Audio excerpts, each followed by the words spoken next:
Hello YouTube. Today I'm doing a quick comparison video about the Generation 1 and the Transformers Generation Classic Hot Rod figures.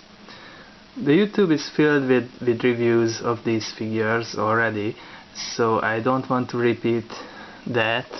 I just want to give you a quick insight and just a quick comparison between these two figures, between the features of these figures, between a little bit of the transformations too, and I want to go a little bit more in details about how these figures are cartoon accurate or not.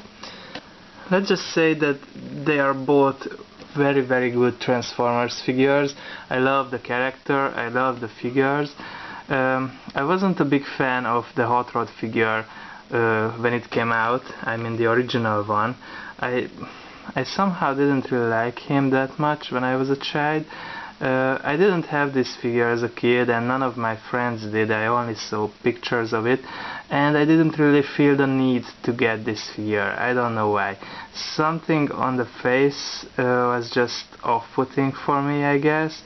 And yeah, if you think about it, it's a cool toy. I'm not saying it's a bad toy.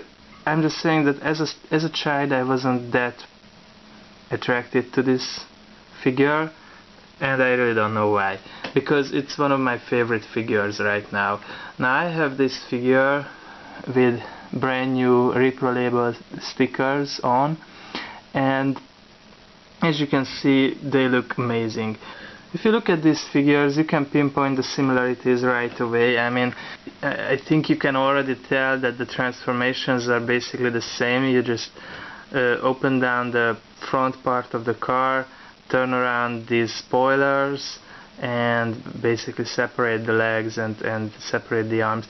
So I'm not going to get in details about that. As you can see, these chest plates are basically the same. The head sculpts are very similar, although I wouldn't say that they are the same. The Generation 1 figure is missing these kind of highlights.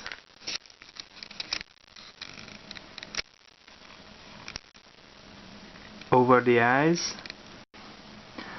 As you can see, the size of the head is way bigger on the Generation 1 than on this new figure. I'm not saying any of them is bad or something, but I think this head is a bit too much for the size of this figure, and although this head is a little bit too small. So I don't think either of the heads are the right size for this figure, but this is just my opinion.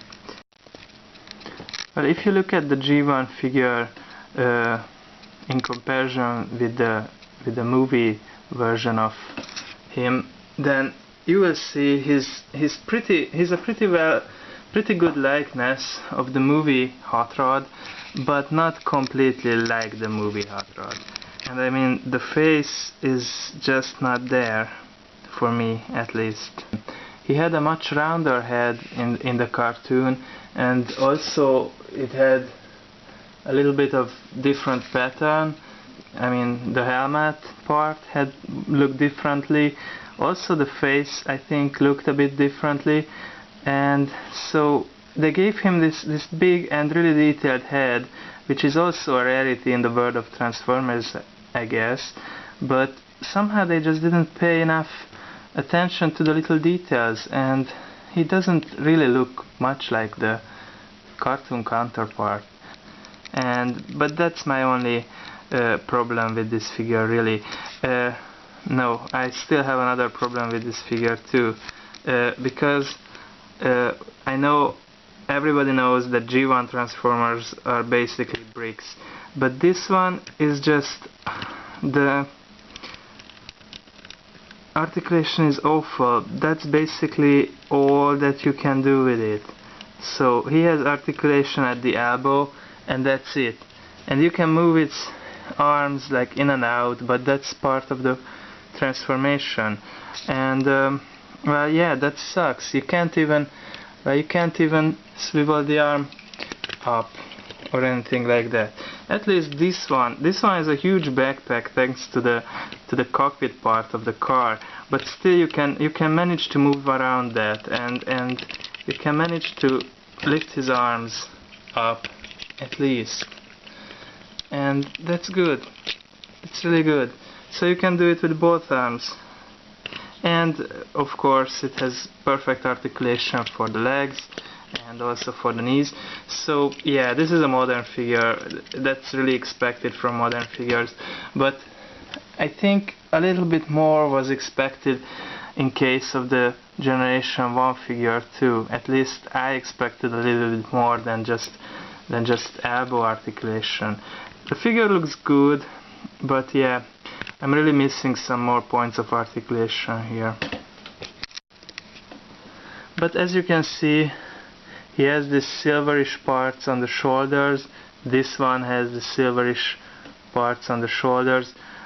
You can see this pattern right here at the legs. He has the same patterns there. So I think this new Generation Classic figure is a really good tribute to the original figure. If you look at it from the side, you may notice that the new figure is missing all these chrome pipe things. He has some of them right there and there, but not as much as the original figure. Although, if you look at them, yeah, this is something that really bothers me in the Generation 1 figure, because if you look at him from the side, he's just hollow inside. And, well, the Generation Classic figure took care of that problem pretty well. So when it comes to the modern version, well, you can still kind of, I still kind of feel that the head is too small. Maybe he's different because he has a different facial expression here.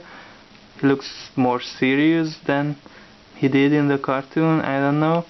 But they got the thigh parts well.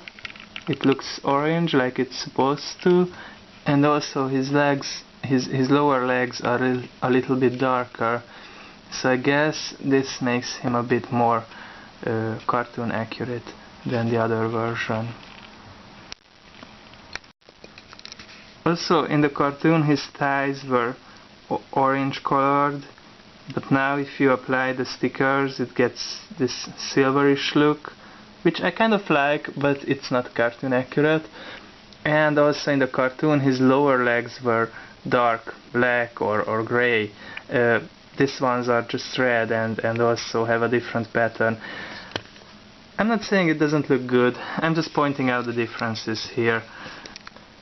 And now let's transform these guys and see how they look in car mode.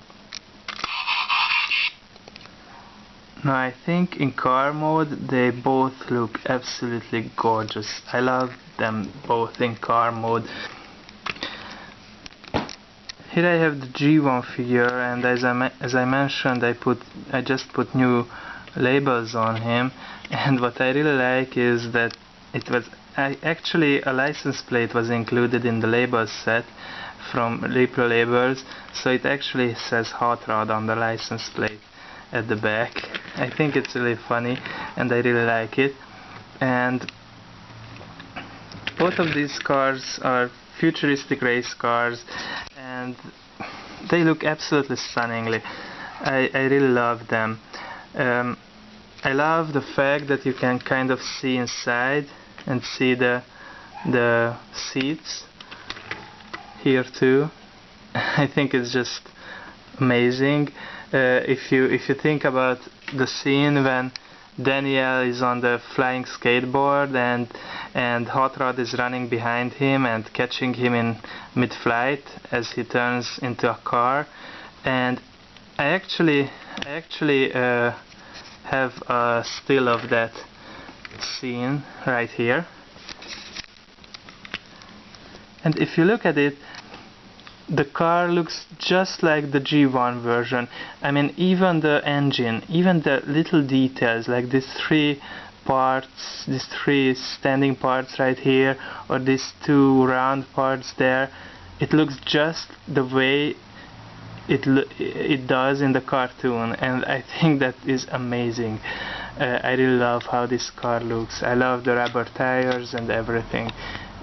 Sure, if you look underneath you can see the head, and most fans don't like that, but I don't have a problem with this really. My only problem is that I'm missing the heat sticker, the rub sticker here, so I just put another Autobot emblem on it. This version of course is more modern. It has the pipes running along just like the older version. Beautiful wheels. The engine part is not too much cartoon accurate, but then again the whole car is not cartoon accurate the way the G1 version is, so it's not a big problem anyway. I have the Henke version right here, so I have this chrome spoilers on it, and these parts are also chrome, and I think this part has a bit different pattern on the other version. So both figures are amazing in both robot mode and both car mode, and they are both my big huge favorites right now, even though I didn't really like the G1 version as a kid. I still don't know, I still can't tell exactly why, I just didn't. But this doesn't mean I don't like it right now as an adult collector, and I'm very glad to have it in my collection. Thank you for watching my review. Stay tuned because I'm going to make some more pretty soon. Take care now, and bye bye.